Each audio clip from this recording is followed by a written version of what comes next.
asalaamaaleykum mbokk yi teel a altine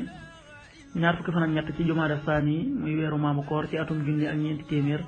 ak ñeent fukk ak ñeent ci gàddaay yonente bi sallallahu alayhi wa sallam dëppoo fukki fan ak juróom benn ci weeru janvier ci atum ñaari junni ak ñaar fukk ak ñett ñaar fukki fan ak ñett bokkul ci lim yi fàtte lim bu rafet la kon tey ci altine ji rafet na li ñu ci gën a taamu mooy ku ca watu wala ku ca daloo altine ju nekk nag sunna la ci ku ko man mu woor ko ñaanu bis bi yow sama borom yàlla na nga ma jéggal samay bàkkaar yàlla na nga ma baal yow yaay baalekat bi tey yërëmekat bi rabbi xfir li wa tub alayya innaka anta tawaabu rahim rabbi xfir li wa tub alayya innaka anta tawaabu rahim xadiisu bis bi yonente bi sallallahu alayhi wa sallam nee na bu dul woon ak bañ a sonal sama xeet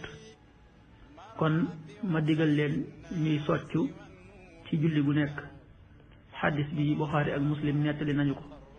qaala rasulullahi sallallahu alayhi wa sallam lawla an asuqa ala ummati aw ala annaasi la amartuhum bisiwaaki maa kulli salaa rawahu Buxaari wa Muslim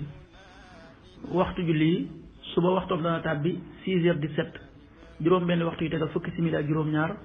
tisbaar 13h43 benn waxtu wu tegal ñeent fukki simili ak ñett takkusaan 16h43 ñeenti waxtu yu tegal ñeent fukki simili ak ñett timis 19h01 juróom-ñaari waxtu yu tegal benn simili gee 20h12 juróom-ñetti waxtu yu tegal fukki simili ak ñaar loolu mooy waxtu julli yi ci Touba ak li ko wër bu fekkee nekkoo Touba soo ko féetee penku ñaar fukk ak juróom-ñaari kilomètres yu ne wàññil benn simili soo ko féetee sow ñaar fukk ak juróom-ñaari kilomètres yu ne yokkal benn simili soo ko féetee gànnaar wala Saalum téeméeri kilomètres yu ne yokkal benn simili jant bi dina fenk 7h30 juróom-ñaari waxtu yu tegal fanweeri simili di soo 18h57 juróom benn waxtu yu tegal juróom fukki simili ak juróom-ñaar yàlla nanu yàlla nangul te nangul leen amin